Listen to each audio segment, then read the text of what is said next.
Hare Krishna, Hare Krishna, Krishna Krishna, Hare Hare. Hare Rama, Hare Rama, Rama Rama, Hare Hare.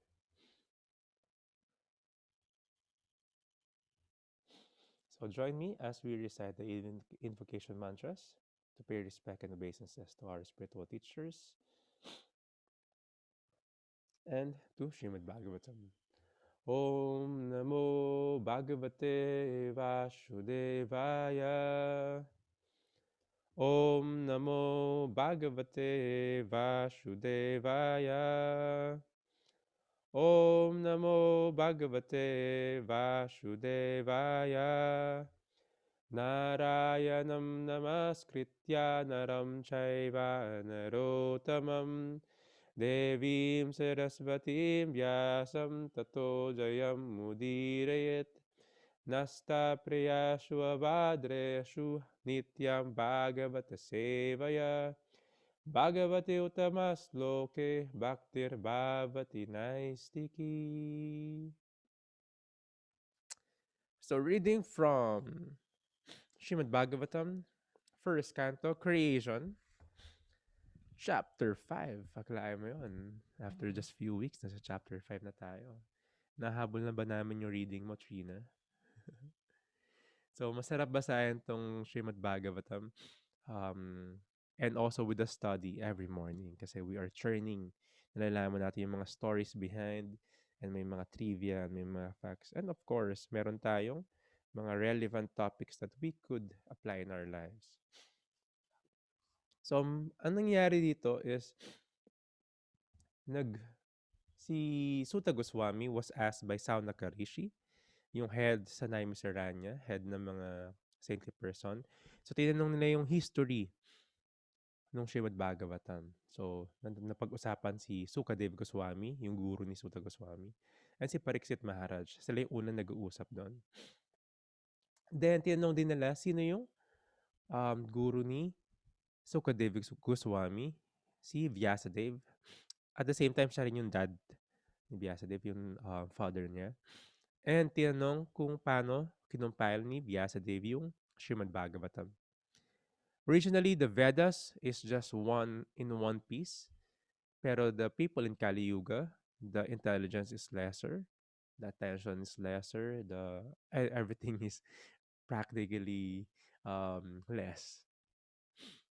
So Vyasadeva, out of compassion sa people in Kali Yuga, divided the Vedas into four para mas madali maintindihan.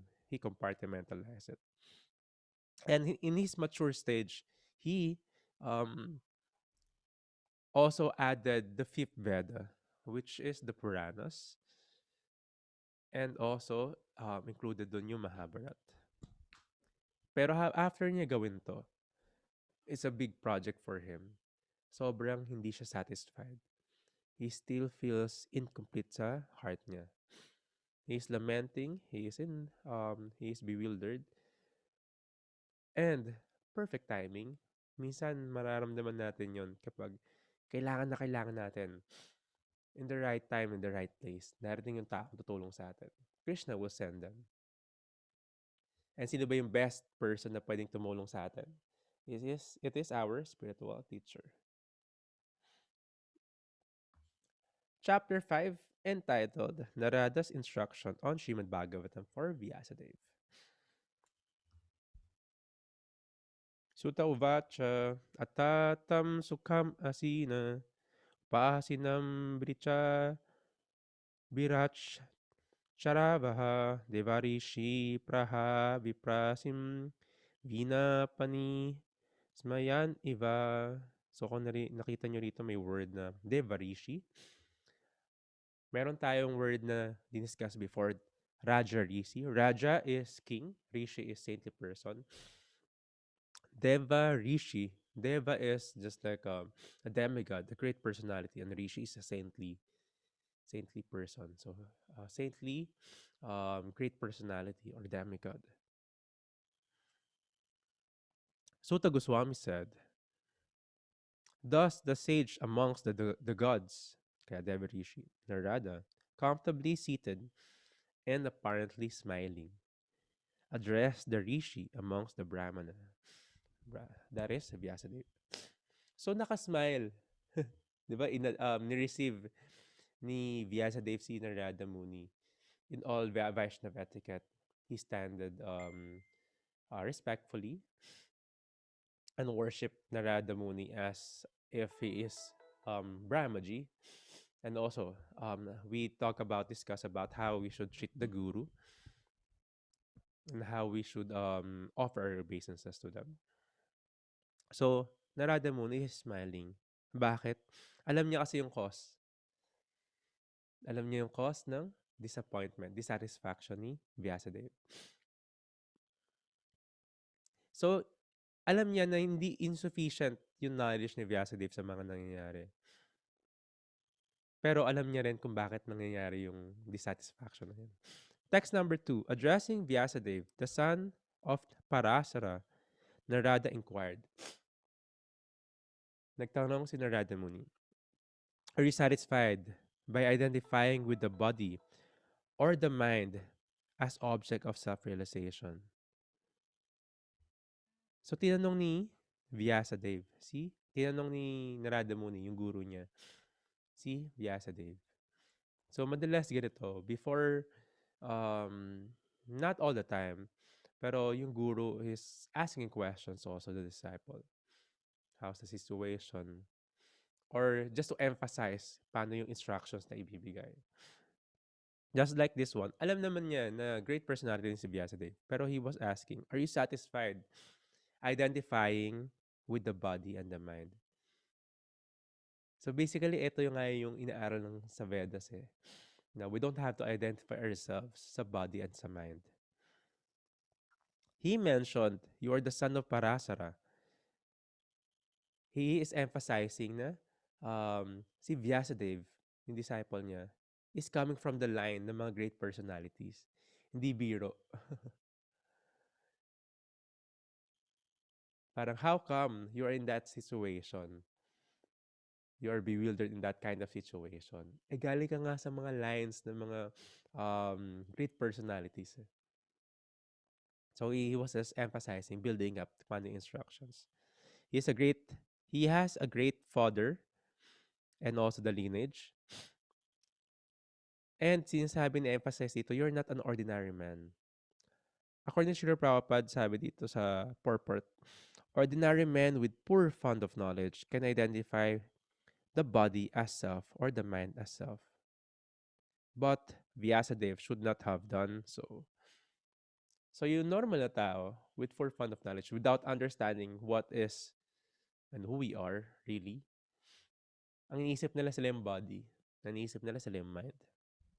And it's easier said than done, pero that's the spirituality 101. Knowing that we are not the body, we are the spirit soul. So, tinanong ni Vyasadeva, satisfied ka ba na na-identify mo yung sarili mo as the body and the mind? So, parang basic question, di ba? Third text, your inquiries were full and your studies were also well fulfilled. And there is no doubt that you have prepared a great and wonderful work, the Mahabharata, which is full of all kinds of Vedic sequence, elaborately explained. So Mahabharata is the Puranas history. That's also like history of humankind kasama doon. So ina-explain niya, ina-appreciate din ni um, Narada Muni yung work ni Vyasadeva. You can see, we appreciate the guru and even the gurus is appreciating our service. Not just pointing out yung mga mali. Ito yung medyo, like, how do you call this? An etiquette in giving feedback. Yung mga tao, madalas, they could just let it out to point out yung mga mali ng isang tao. Pero there's an art. Kailangan gawin mong sandwich yung feedback mo. Even the truth, kaya nga, the truth hurts nga, di ba? Pero pwede mo siyang lagyan ng sugar palagi.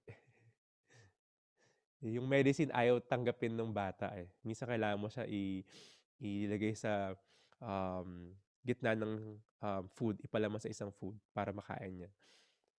Pwede mo siya ilagay sa gitna ng chocolate. So this is the way how to give feedback. We glorify muna, we appreciate, tapos sabihin natin yung room for improvement, tapos another glorification, another encouragement. If the feedback was told in a way na discouraging sa isang tao, it is not effective. Kumbaga, nawala sa point kung bakit binibigay yung feedback na yun. So saintly persons are doing that. And we should be careful, not just pointing out yung mga mistake na ibang tao. Parang hindi tayo teacher na, ewan ko may teacher talaga dito na may red ball pen ka, you're just roaming around to bigyan mo ng okay, maganda yan, or puro mali, circle mo, i-correct mo yung mga tao. So, Narada Muni is appreciating yung ginawa ni Vyasadeva. In the fourth text, you have fully delineated the subject of impersonal Brahman, as well as the knowledge derived therefrom. Why should you be despondent in spite of all this, thinking that you are undone, my dear Prabhu?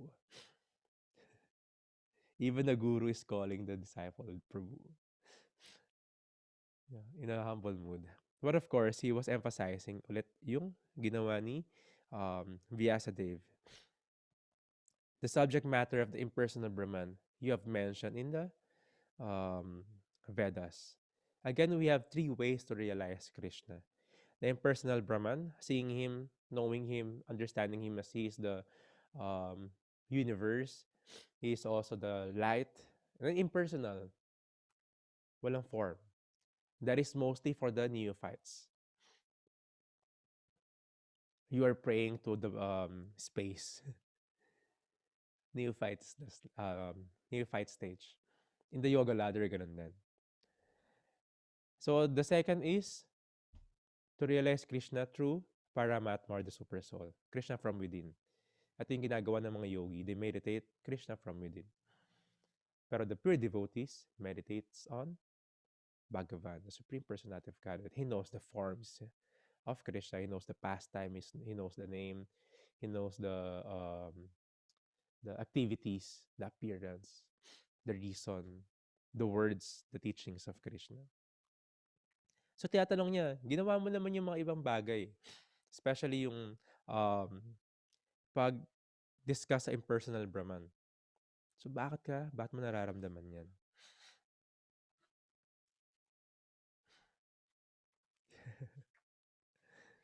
So if you have the Srimad Bhagavatam, this is the part na may mga illustration. Actually, nung inaaral ko siya yesterday for the review, tumagal ako dito kakatingin ng mga illustration.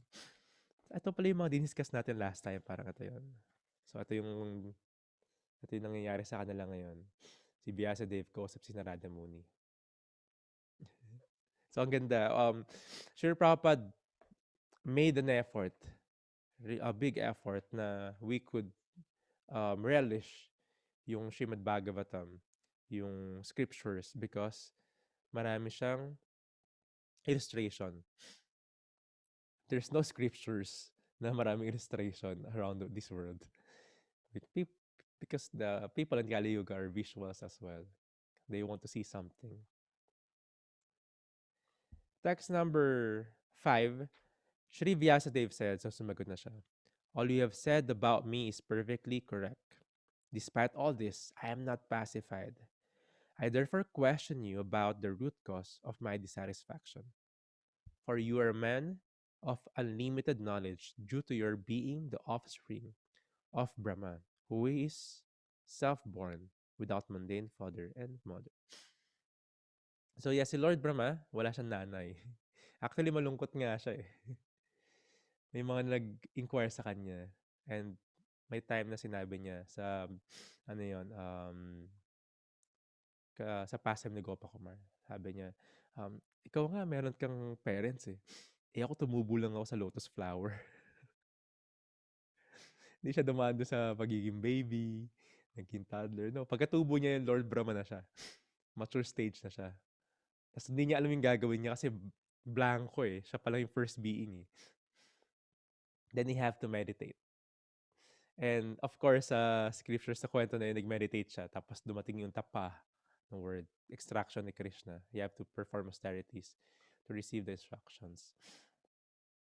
Pero yung meditation ni Lord Brahma na yun, hundreds of thousands of years yun bago niya na-achieve yung instructions ni Krishna. But anyway, he is the we mentioned yesterday, he is the first student ng Vedas. He is also the professor. So anak niya si Narada Muni and he is being um, glorified by Vyasadeva. Please instruct me because you have the unlimited knowledge due to being the son of Brahma. So again, si si Vyasadeva is glorifying yung lineage ni Narada Muni in return. Pero he is in a humble mood. Sabi niya, yes, tama yung sinabi mo, my dear Narada Muni. Ito yung mga nagawa ko. Pero dissatisfied pa rin ako. And he inquired, therefore, I question you about the root cause of my dissatisfaction. Minsan, pag nandun tayo sa sitwasyon, naka-zoom in tayo sa sitwasyon sa mga scenario sa buhay natin. Out of emotion, out of anger or pain, hindi tayo makapag-isip ng maayos.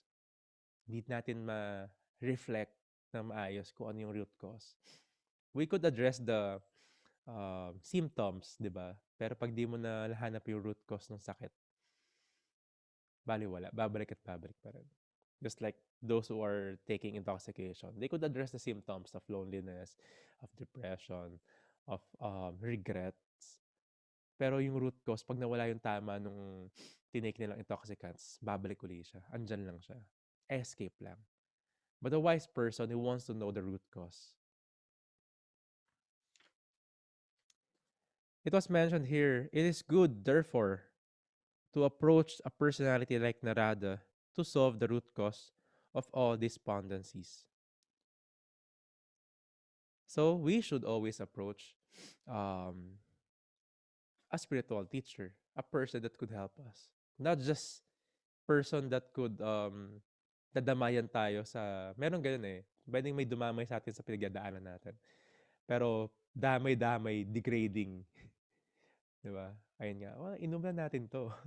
Pero walang solution na nagagawa, inom lang. Oh, merong psychological, of course, them being present. Pero a wise person doesn't waste time. He is acting, um, making solution at the right time.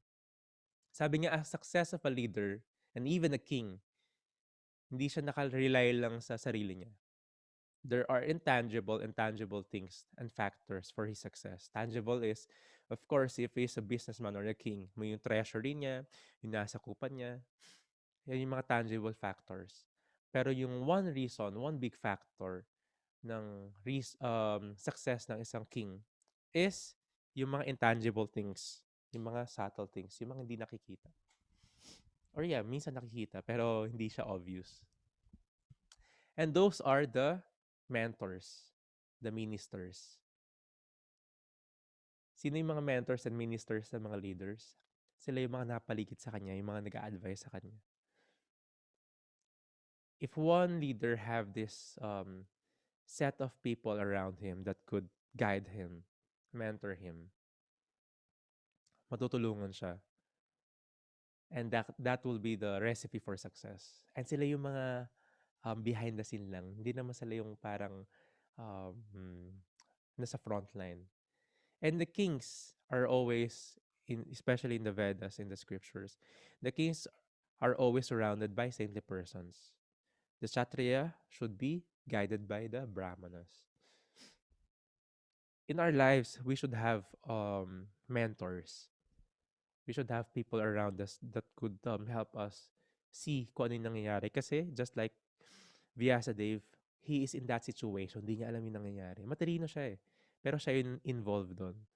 Siya yung gumawa mismo nun. So he wants people on other, yung perspective is medyo mas parang could see the bigger picture. Which is the best? Yung guru. A person who is percent, a person who is 10% engaged in the service of the Lord is the emblem of all knowledge. This is the king of all knowledge, Raja Vidya.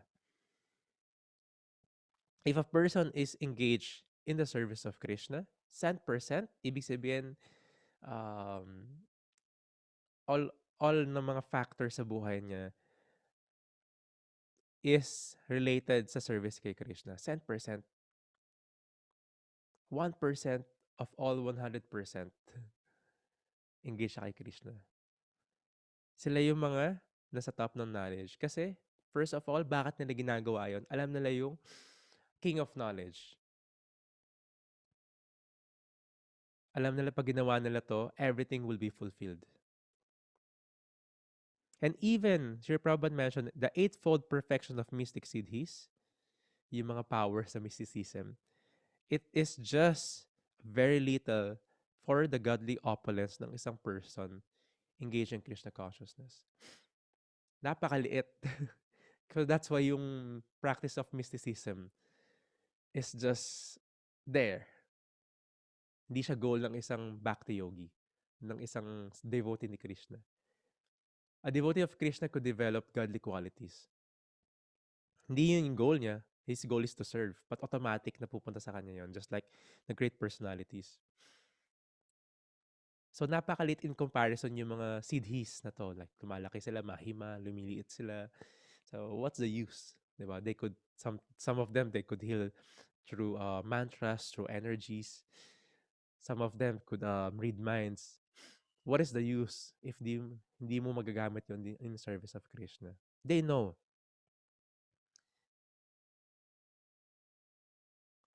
Srila Narada Muni is a 100% perfect living being, although not equal to the personality of Godhead. Again, these great personalities, especially those who are part in the parampara or the guru-disciple relationship, the spiritual masters, most of them are napa-perfect nila yung human form of life nila. Kumbaga, yung 73% na pinag-uusapan natin, nandun sila. Pero they will never be the same as the Supreme Personality of God. They will never be God. So again, the philosophy of Mayavadi is being um, smashed. Text number 7, like the sun, your goodness can travel everywhere in the three worlds, and like the air, you can penetrate the internal region of everyone. As such, you are as good as the all-pervasive supersoul. As good lang as the supersoul. Please, therefore, find out the deficiency in me, despite my being absorbed in transcendence under disciplinary regulations and vows. So, dinescribe dito yung qualities ni Narada Muni. As sun, like the sun, he can travel everywhere, all over the three worlds. Higher planetary system, middle planetary system, lower planetary system. Si Narada Muni can travel. Tawag nga sa kanya, transcendental spaceman. May story bakit napunta sa kanya to. It was a gift and a curse. He's a traveler. But yeah, he can travel in different worlds. Hindi magagawa kahit ni Elon Musk yun. He's more than a yogi also, si Narada Muni. Because he's a pure devotee. He can travel everywhere. And also different times. Makikita mo siya sa time ni Krishna, ato nga sa time ni Narada Muni, makita mo siya sa time ni Prahlad Maharaj. Different yugas yon. Millions of years minsan yung differences nun. So, ultimate time traveler din si Narada Muni.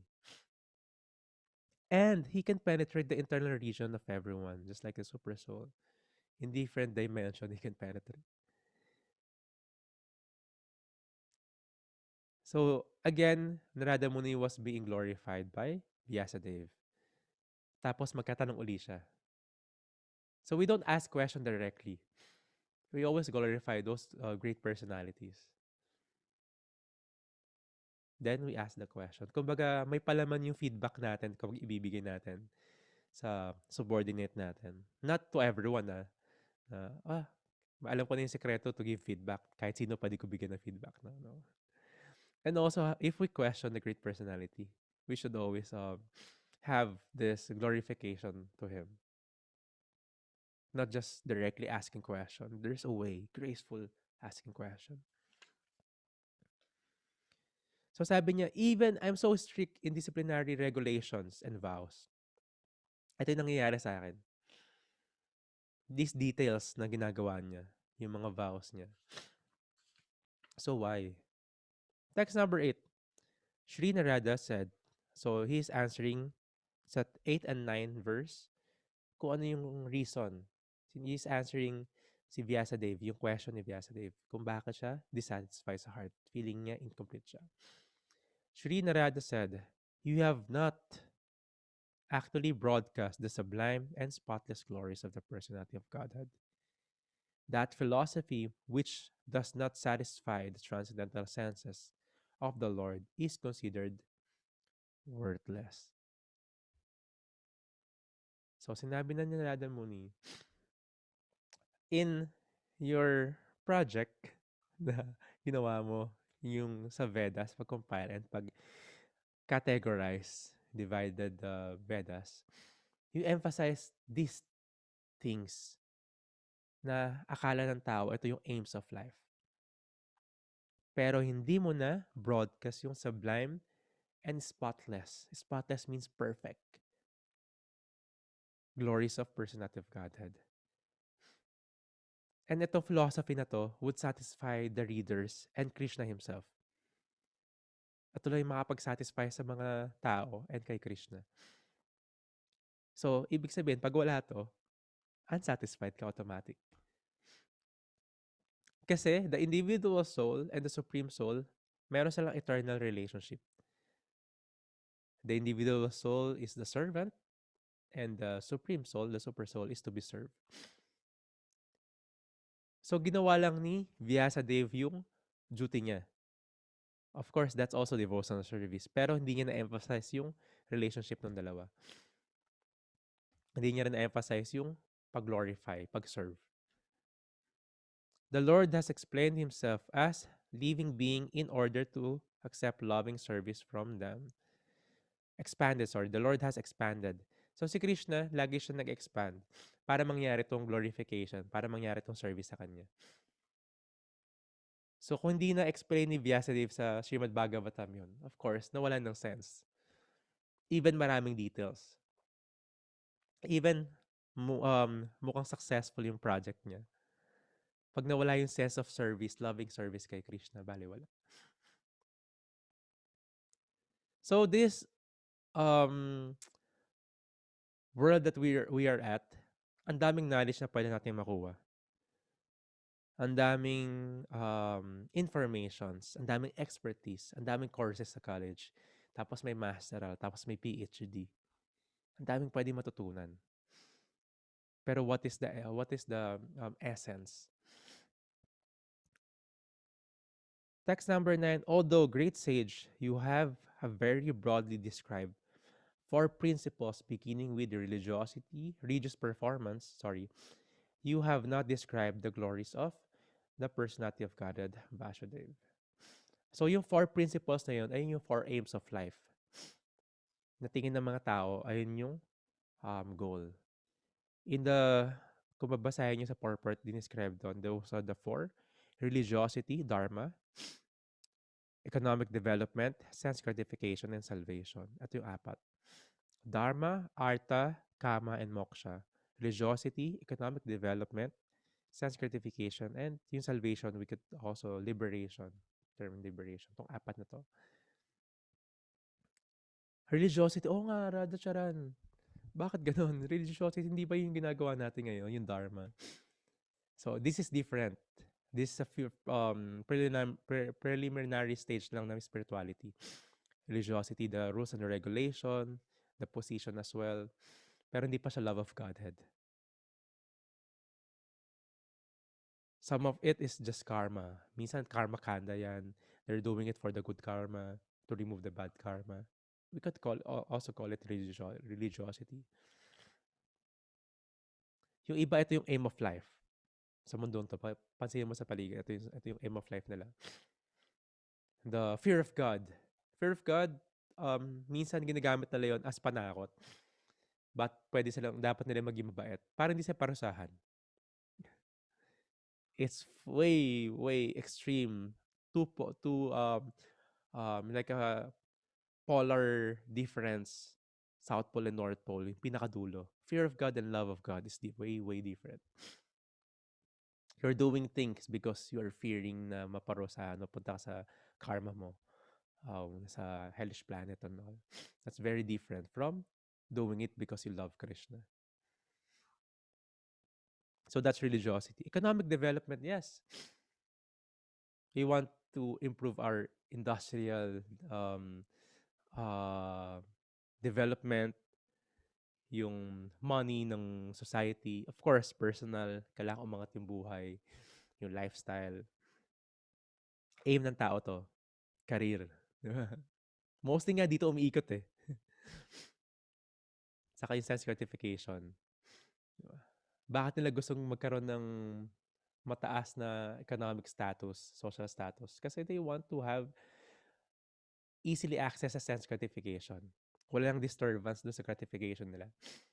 Yeah. Happy life, merry life, easy life, chill.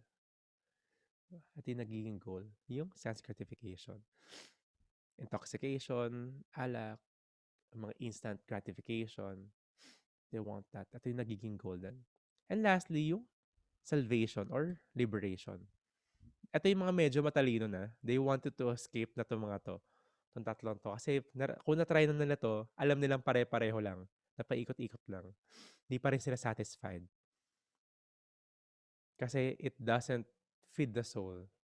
Incomplete pa rin yung heart nila. Just same as nararamdaman ni Vyasa Dave. So, ang solution nila is liberation, to escape. To get out of that responsibilities. So, liberation. Actually, una yung religiosity. And yung magiging goal nila is yung liberation. But, sabi nga ni Vyasa Dave, sabi ni Narada Muni kay Vyasa Dave, diniscuss mo tong apat sa Vedas. Kaya yung Vedas complete siya in knowledge. Andyan yung mga about sa medicine, Ayurveda, andyan yung astrology, andyan yung even love, compatibility, di ba? Mga birth chart, relationship, even architecture. Andyan. Nakita niyo yung architecture ng ginawa sa mga temples sa India, ng mga buhay pa hanggang ngayon. Thousands of years, yung mga temples doon, hindi pa madidiscover, hindi pa malalaman ng mga modern architecture or engineers ngayon paano nila gawa. Ganun ka-advanced kasi they're relying on the Vedas. Alam nila yung count nung meron sa cosmology natin, even the planets. And it was just recently na bibilang ng mga astronomers yung mga distance ng mga other planets. Pero thousands of years ago, alam na ng mga sages yan. Pinapasa-pasa na nila yung knowledge. Hindi nila diniscover by themselves.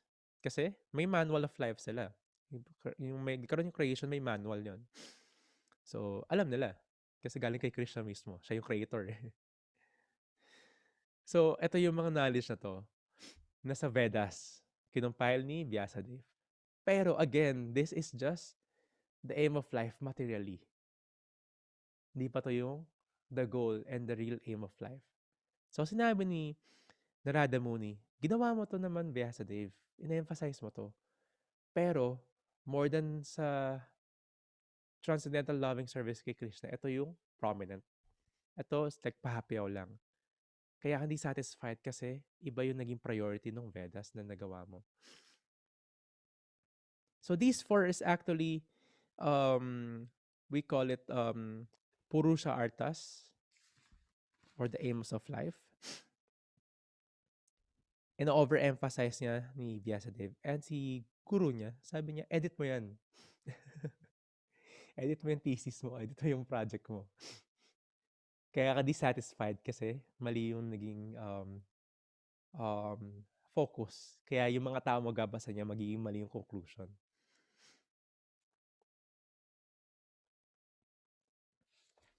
And after niya sabihin yon, after niyang i-advise si Vyacheslav na ulitin yon, you repeat it, you edit it, then you will feel yung cure sa dissatisfaction mo. At the same time, yung dissatisfaction ng buong humanity. In the text number 10, there are two categories ng mga literatures. Kasi there is the mundane and there is the spiritual literature.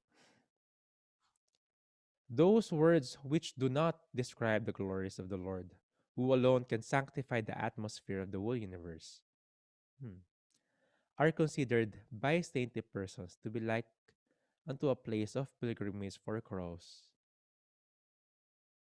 Since the all perfect persons are inhabitants of the transcendental abode, they do not derive any pleasure there.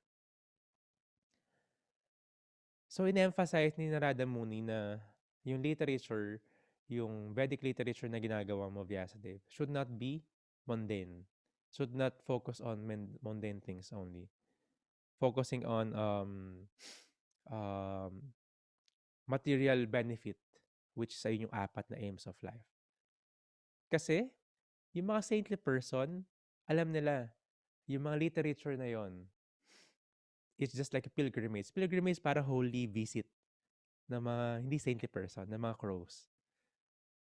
Which is ganun yung umiikot yung buhay ng tao ngayon. They want to learn a lot of things about things. Gusto nila maging expert sa mga yon. Gusto nga nila maging PhD sa mga yon. And there's this one monk na may PhD um, title. Sabi niya, nung nag-aaral siya, meron ding PhD na expertise nila, specialization ng PhD na yon is yung mga paa ng insect. Pero what? Bubuhos mo yung portion of your life studying yung mga paa ng insect. Of course, kasi magagamit nila yun in other mechanical things. Less like, of course, kasi yung paa ng insect is very, kung paano ginawa ni Krishna yun, sobrang in detail. So, ganun yung inaano niya. Di ba, yung paa ng insect, bisa nakakatalon sila 100 times bigger than yung size nila. So, may PhD daw nun. Yeah, pwedeng makakreate ng another technology about from it, ma-extract nila. But still, imagine wasting your time, wasting your life studying those. It could give advancement technologically, but it will never help you to advance spiritually. It is just a waste of time. Kaya tawag nila ito, pupuntahan niyo ng mga crows. Alam mo yung ginagawa ng crows? The crows always goes to the garbage. The crows always goes to the, alam mo yung food nila na agnas na. So, in the mode of ignorance yung animal na yun. So, saintly person doesn't goes in that places. Sabi dito, saintly persons are compared to swans. So, may big difference yung crows and swans. They are not the bird of the same feather. Kasi, these crows are always busy studying that literature na meron in material development, which is temporary, full of miseries. And yes, nakakasilaw kasi technology siya or advancement siya. Nakakayaman. Ganon, economical development. Diba? Tapos, ang sarap sa pakiramdam. Self-gratifying. Maraming literature about that. In college, ang daming choices. In masteral and PhD, ang daming pwede mong aralin. Pero walang course doon to study about food for the soul, about devotional service to Krishna, the Supreme Personality of Godhead. Diba? Kahit ngayon, pati yung mga seminar and workshop sa internet, master class. Diba? Walang servants class kasi hindi natin gusto maging master. Gusto nilang lahat ng tao gusto maging master. Gusto maging mataas. Tayo gusto natin mas maging servant of the servant of the servant. That's a big difference. And those saintly person, Kahit maraming offering yung si Maya and maraming offering yung mga literature pertaining to this four aims of life. Hindi niya pupuntahan yun. Kasi alam niya, yung mga crows lang napunta dyan. Of course, doesn't mean na hindi natin kailangan gawin to. Yung material advancement natin or material duties natin. The Vedas is not emphasizing that. But it just bringing out yung reality na yung tao nakafocus lang dito. Hindi na sila nagbibigay ng time and effort sa spiritual life. Sa totoong literature. Which is ayun yung sinasabi ng mga swans. Yung mga swan, saan sila pupunta? Pupunta sila sa mga beautiful places. Kahit may um, city na puno-puno ng mga buildings, of course, maraming mga basura doon, maraming mga waste doon. Kasama ng city yon. Yung swan, pupuntahan nila yung magandang places kung saan may mga lotus flowers, maganda yung water, maganda yung nasa nature. Ayun yung pupuntahan ng mga swans. They could discriminate kung alin yung hindi beneficial and ano yung spiritually beneficial. Those are the swans. So, these are the swans and the crows. So, yung literature, nahati rin doon. Yung mga literature just for the crows category or containing yung mga sensual topic lang. And yung literature na would help spiritual, the spirit soul to have the relationship back to Krishna. So, yung mga literature na to, tinatawag sila mga mundane talks. Sila yung gramya, katha, or sila yung totoong village talk. Sila yung chismis lang. Doon nakuha yung village talk na pangalan. So, negative siya ng Krishna katha. Krishna katha is talking about the relationship of Krishna, the forms of Krishna pasam. Yung gramya katha is village talk, chismis lang. Of course, yung village talk, ang goal niya, yung maging village talk is yung Krishna topics. Pero that's the mundane talks. Kung ano maririnig mo sa paligid, si Marites, si Junjun, yung mga pinag-usapan ng mga tao sa labas. Yung iba, akala mo parang ang low class naman nila, parang ito yung mga pinag-usapan. Even yung mga tao, kahit English nila yan, kahit maging social pa yan, yung mga topics nila, same. Di ba? Naging English lang, pero chismis pa rin yan. Naging village talk pa rin yan. Di ba? Gumanda lang, naging branded lang to, yung suot ng mga, hindi na duster. Naging branded yung suot nila, pero village talk pa rin. Parang, ang low class naman yan, sismisan. Pero yung topic ng mga pasosyal, same thing. Di ba? Look at those people, kung bakit mabenta yung, how do you call it, Hollywood stories, yung mga personal life ng mga artista. All chismis, di ba? Kung ano makikita mo ng mga pinag-uusapan doon, anong sense? Di ba? They're just promoting themselves. Medyo masosyal na chismis lang siya.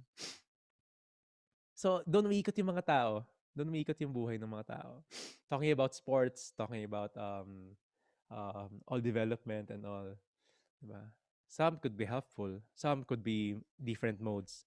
Pero still, without Krishna consciousness, without talking the real without talking about the real aim of life, same same kind of literature.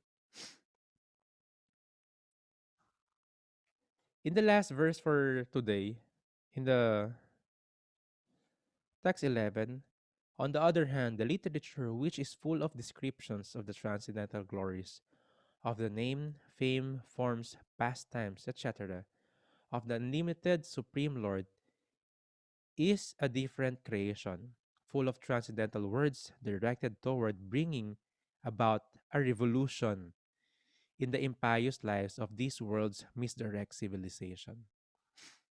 Such transcendental literatures, even though imperfectly composed, are heard, sung, and accepted by purified men who are thoroughly honest. So maraming perfect speaker, pang TED Talk, pang politician, 'di ba? Perfect body language, perfect intonation, perfect pause, perfect vocabulary, lahat perfect na pagkakasabi, 'di ba? Sweet talker, a lot of promises, a lot of ang ganda yung pagka-present. Even yung mga libro, maganda yung pagkaka-present. Pero hindi ibig sabihin, yung laman niya is perfect. In comparison sa Vedic literature, minsan imperfect yan. Minsan yung magtuturo sa atin ng things about Krishna consciousness, di sila public speaker. Di sila perfect in grammar. Hindi sila, hindi nila career yun, hindi nila expert doon. Pero yung laman, nung tinuturo nila, yung natutunan natin sa kanila is perfect. That's the difference. Parang budol lang yan eh. Ang galing nila magsalita, di ba? Kung napanood mo yung Wolf of Wall Street, ang galing nila magsalita. Kaya nila bentahan na kung ano-ano. Kasi galing nila, ayun yun, nakuha nila yung way, yung art of speaking. Of course, galing kay Krishna yun. Perfect na speaker si Krishna. Ang perfect na batang perfect ng scriptures kung paano siya na-present in Sanskrit with meters and sobrang perfect niya. But of course, yung people who can deliver that are not perfect. But people in material life could deliver perfectly yung imperfect na literature. That's a big difference. Literature is full of description. Ano yung mga literature na yun? Yung mga Krishna kata. Ano yung mga Krishna kata? Description ng pastime ni Krishna, ng form niya, nung name niya, nung glories niya, mga pastimes, even yung mga devotees niya, mga pastimes nun, ayun yung Krishna kata. Ayun yung Srimad Bhagavatam. Ayun yung Bhagavad Gita. This is actually, sinabi dito is, sa previous verse, sanctifies the atmosphere of the whole universe. So if one have the Srimad Bhagavatam in your house, it sanctifies the whole atmosphere sa paligid. Because Krishna is there, automatically. These four aims of life, Dharma, Artha, Kama, Moksha, the religiosity, economic development, sense gratification, and liberation. If one is a devotee, itong mga to nag-aabang lang sa kanya. Sabi nga ni Bilva Mangal Thakur, nakaluhod yung liberation sa labas ng pinto. Can I serve you? How can I serve you? Sinasabi yun sa mga pure devotee yun. Bakit? Yung pure devotees, those who are renounced, is the wealthiest. Sila yung pinakamayaman. Paano yun, Radha Chara? Wala ka silang pagmamayari, di ba? Para sila yung pinakamayaman.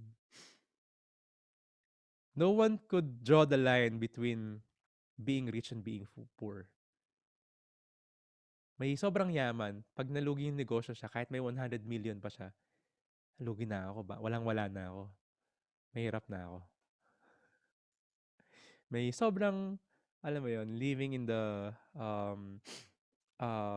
places na abominable or walang permanent na address, walang permanent na bahay. Pag nag 100 pesos sila, feeling nila mayaman na sila.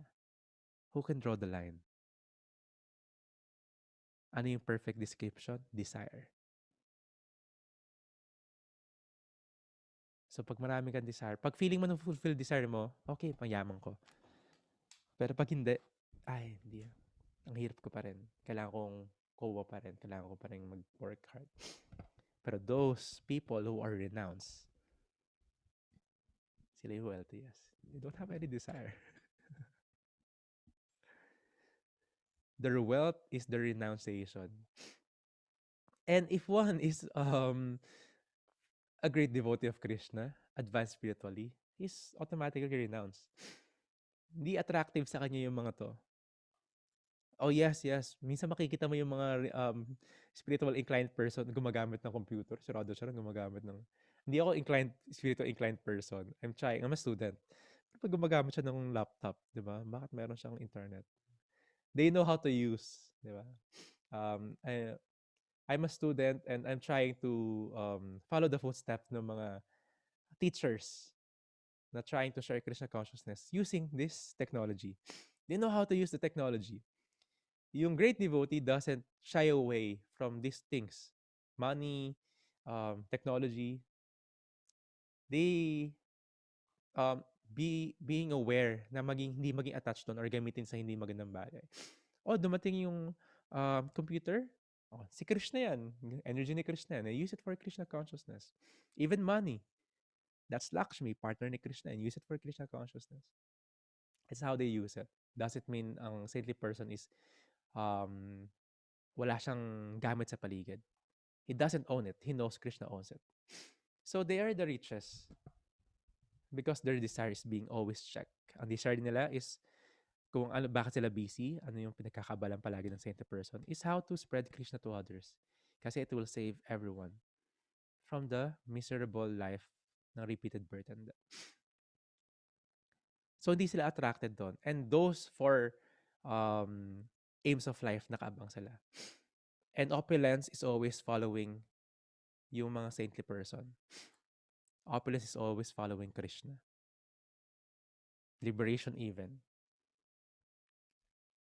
So, it's just like watering the root of the tree. Pag dinigan mo daw yung root, automatic, lahat ng parts ng tree is nourished. It is a qualification of great thinkers to pick up the best even from the worst. It is said that the intelligent man should pick up nectar from stock of poison, should accept gold even from the filthy places, should accept a good and qualified wife even from an obscure family, and should accept a good lesson even from a man or from a teacher who comes from untouchables, the untouchables. So he knows, just like an analogy of the bee, he knows how to get the nectar. In this example, may mga binigay dito. Kahit na maraming basura, he knows how to accept golds. Hindi niya kukunin yung basura, syempre. He can extract yung good qualities. Ito yung gusto natin ma-develop. A good devotee, a good quality na devotee, character ng devotee. He could magnify yung good qualities ng isang tao. Diba? Kahit yung isang tao sobrang um, alam mo yung character na getting always into your nerves. A good quality na devotee, kaya niya emphasize na, masyado siya maalagain na nanay. And ayun yung kaya niyang tignan palagi. Of course, di siya bulag na hindi niya maiiwasan yung mga pwedeng maging conflict. Pero ayun yung nakikita niya sa mga tao sa paligid, yung good qualities. Kaya niya i-magnify yon. Kaya niya tignan yung maganda sa isang, sa bundok ng mga basura, kaya niya puntahan yung flower. Hindi lang yung flower, kaya niya puntahan yung nectar, just like the bee. Yung langaw, yung fly, kahit lagay mo siya sa garden, lagay mo siya sa BGC, ang pupuntahan niya, yung poop nung isang ano doon, ng isang pet doon, yung basura. Kahit malagay mo sa napakagandang malinis na lugar, pupuntahan niya yung basurahan. That's the fly. Kahit napakabait ng tao, titignan niya yung masamang quality. So that's the difference. And us, we should develop that in all the literatures na meron sa paligid natin. We should always look for the right literature. We should always look for the nectar. Kasi this nectar would always purify, sanctify the atmosphere. The other literature will always just poison. Ang dami literature that you could read. I'm a reader. Does it mean you're a good person? Ano yung binabasa niya? Diba? When I was still younger, trivia, lagi ako nagbabasa ng libro ng Crime Think. This is how to play the role ng isang tao, how to get the best out of the government and all, anarchists, punks and all. Parang ano yun, parang Bible ng mga anarchists yung mga libro. And yes, you could see a lot of loopholes that you could take advantage of and all. How to be outside the society, dissociate the society sa society and all. So may mga ganun libro na could create revolution negatively. May mga news that could destroy other person. That doesn't mean na kumalat yon. That is good news. So maraming poison sa paligid. A lot of things that could pollute the earth. Even literature. Even The theory of evolution. Just nonsense. Theory nga siya hanggang ngayon, pati yung mga estudyante nung gumawa nun, debunk na yon.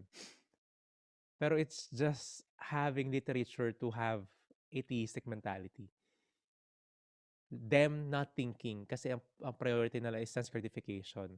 No rules of the Vedic literature, no rules from coming from Krishna, from God, para mas magawa nila yung gusto nilang gratification to justify.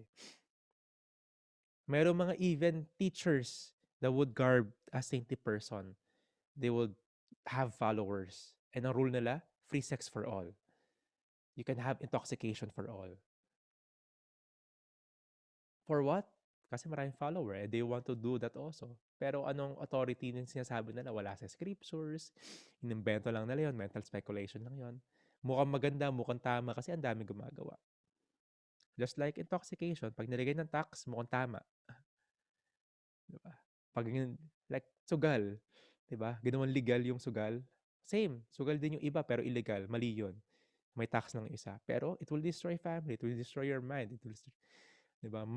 Isa sa pinakamatinding bisyo yung gambling. So, yes, we should know, we should have that discrimination. How to look, how to be like a swan or a bee. Kung ano yung beneficial and ano yung spiritually inclined. And ano yung poison, ano yung magpupulit sa atmosphere. If one in a company, in a group, in a team, or even in the family, magpasok ka ng poison dyan. Magpasok ka ng drug sa family mo o sa ano, magpasok ka ng magpasok ka ng drug sa kumpanya kung mayroon kang kumpanya. Hawaan mo yung mga worker mo. Hindi, ito, bibigyan ka nito ng alertness. Diba? Bibigyan ka nito ng mind mo, magiging parang limitless ka. Alam mo yung movie. Sira yan. Tingnan mo. Pag nasira na yung mga from vices, sira yung ano, family. Sila yung company. Sila. Even chismis, even yung criticism, fault finding, pasok mo sa family mo yan. Pasok mo sa culture ng kumpanya mo. Even English yung chismis na yun. I've watched a lot of this in different companies, even sa mga friends and all. False news, chismis, or infidelity, pasok mo sa culture ng kumpanya or ng team, sira yan.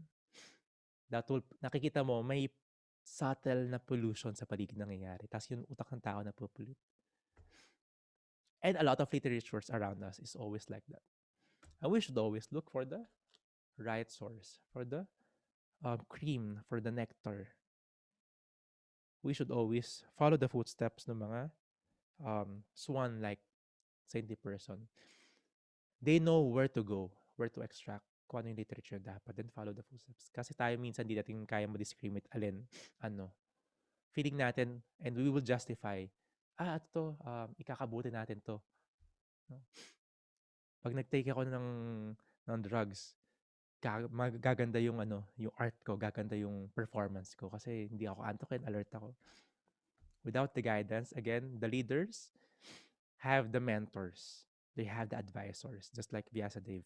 He is even the incarnation of Krishna. Pero mayroon siyang guru na Radha Muni. What more in comparison to us? We should have reliable advisors and mentors that could guide us para magawa natin yung duties natin at the same time, may guide tayo in spiritual life. So that will be the takeaway for today. Check out who's your mentors. Check out if you're a swan or a crow or even a bee or a fly. Paano ka mag-isip? And if you have incompleteness sa heart, sinarada mo sinabi na yung sagot. We should always learn, hear, and practice glorifying Krishna and doing devotional service with love and devotion. Doesn't mean we have to leave our material duties. Lalagay lang natin si Krishna doon, parang si Vyasadeva. Ito yung duty niya to write this. Si Arjuna to fight in the war. Pero you put Krishna in the first priority, everything will be spiritualized. So please finish your rounds, chant today, read your Prabhupada books, and be Krishna conscious. Thank you very much for joining our study on Srimad Bhagavatam. May we apply these learnings in our lives And a lot of things to join today. Again, 9 o'clock, no, 9:30 in Philippines time will be the participation of Rajika Village in the Kirtan Mela 108 hours of Kirtan International. And 11 o'clock will be reading on Srimad Bhagavatam by His Holiness Giridhari Swami Guru Maharaj. And that's it. Wala para tayo mamayang gabi. So please chant and chat. If you have questions and inquiries that we should do always inquire. We have a lot of our dear Prabhus and dear Matajis that they are very merciful that we can access them online. Maraming salamat. Be Krishna conscious today. I'm your servant Radha Charandas. I'm always humbled and honored to have your association. Grantara Srimad Bhagavatam ki jai. Shri Prabhupada ki jai. Gaur Premanande. Maraming salamat everyone. Hare Krishna.